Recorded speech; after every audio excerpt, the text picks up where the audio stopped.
Maraming salamat at niligtas niyo ko. Sino ba sa inyo si Steve? Big Bert at Little John. Ako si Steve. Bakit niyo kami nahanap? Teka, bakit alam niyo yung pangalan namin? Sino ho ba talaga kayo? Ako si General Watson. Malapit kong kaibigan ng inyong ama. Si Papa? Buhay siya? Buhay na buhay. At nagtatago siya sa isang bundok dito sa planeta ninyo. Tama ka. Buhay pa si Papa. Kuya, gusto ko naman kita si Papa. Puntahan natin siya. That's a good plan. We'll request for escort mula sa EDF. Maaari mo bang sabihin sa amin kung nasan si Dr. Armstrong? Kinalulungkot ko. Pero sa ngayon, hindi ko muna maaaring sabihin sa inyo.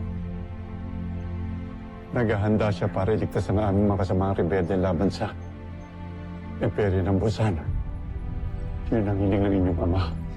Ayun na naman kayo eh. Wala naman tayong proof na nagsasabi siya ng totoo. Mark. He is the pilot of the Mechanical Eagle. He saved their lives more than once. Bakit ho kailangan tulungan ni Papa mabusin yan? Dahil yun ang mission niya. Ang iligtas sa mga kasamahan niya, Bosenya, na ginawang alipin. Busin niya si Papa?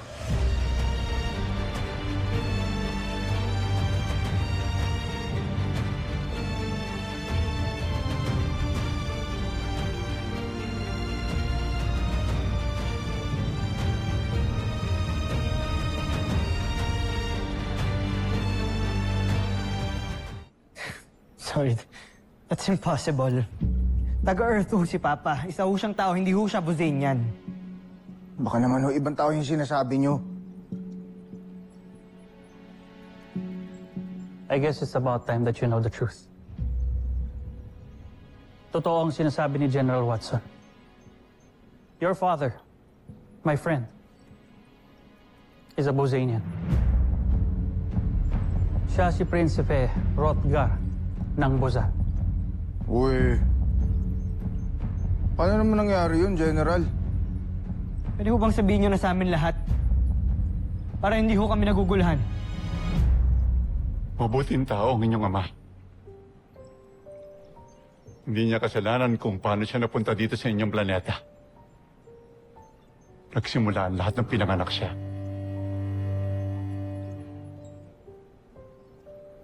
Isa siyang maharlika. Ngunit pinanganak siyang walang sungay. Dito magugustuhan ng ibang mga maharlika, mahal na ministro. Kaya ba gusto ninyong manahimik na lamang ako at wala na lang gawin? Laban sa kalupitang matagal lang nangyayari sa Buzan? Anak, matagal na sanay ang mga alipin sa pagtrato sa kanila. Hindi mo na sila kailangang ipaglaban. At bakit hindi? Gayong katulad ko rin sila. Hindi ko na kailangan sabihin, ina. Dahil ito ang katotohanan ko, hindi ba? Nawala akong sungay. Nagaling din ako sa lahi ng mga alipin kagaya nila. At yun nga ang ginawa nila para may tago ang lihim. Nilagyan nila ng huwad na sungay ang inyong ama. Lumaki ang inyong ama na wala nakakaalam na huwad ang kanyang mga sungay. Tinago nila patagal ang lihim na to.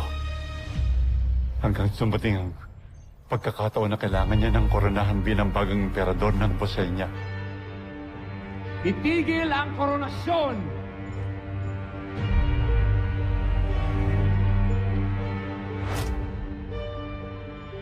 Walang karapatan na maging emperador ang isang traidor. Ito ang patunay na matagal na tayong niloloko ni Rotgar. Ang ministro na hinahangaan ninyong lahat ay nagmula sa lahi ng mga alipin! Dahil dito ginawa niya ng alipin ang inyong ama. Kinulong naman at namatay ang kanyang unang asawa. Sobrang naghirap ang inyong ama sa imperyo ng Buzal.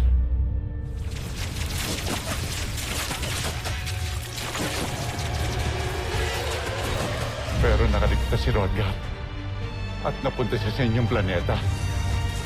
Pinunong Roscar, hindi na tayo mananalo. Kailangan mo na kaming iwan.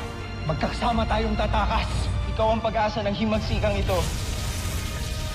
Hindi ka pwedeng mamatay, kaya iwan mo na kami. Pinapangako ko.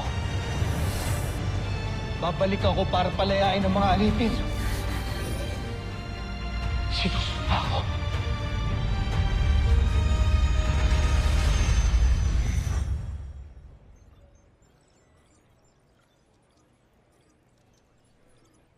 At dito niya nakilala ang inyong ina.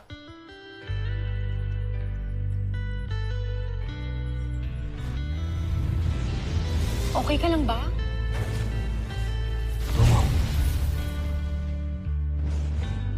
Tulungan mo ako.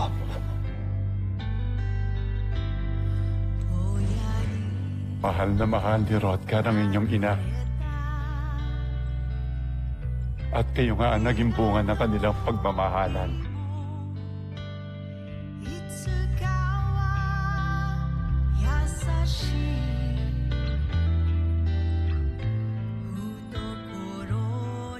Ang pagmamahal din ng inyong ama kung kaya niya binuo ang Voltes 5. Ito ang ating magiging technical plans para sa ating ultra-electromagnetic Volt-in fighting machine. And we will call it Voltes. Voltes 5.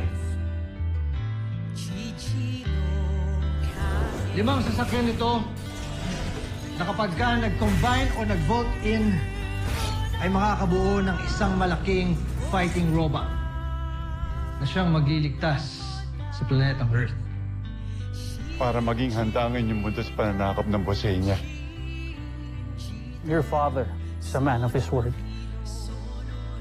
Noong natapos ang project ng Voltes 5, umalis siya para bumalik sa Buzan. Ba natin gagamitin ang spaceship niya? Ito ang gagamitin ko para makabalik ako sa aking pinagkuhan.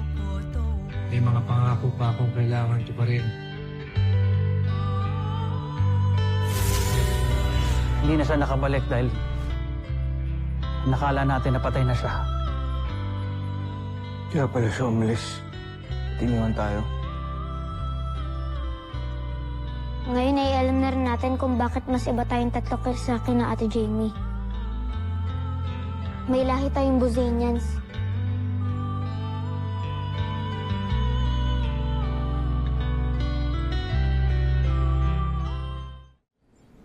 Grabe, nakakashock to. It doesn't matter, Egbert. To us, hindi pa rin kayo naiiba sa amin. Tanggap pa rin namin kayong magkakapatid. Thanks, Jamie. I'm proud of them. Katulad si Mama and si Papa. They believe in the cause and they sacrifice themselves. Bumalik si Papa sa Buzan dahil meron siyang pinangako sa mga kasamahan niyang Bosenia. At tinupad niya yun.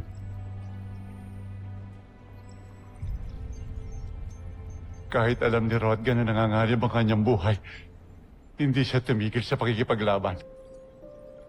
Pinalakas niya ang rebelyon laban sa aming emperador.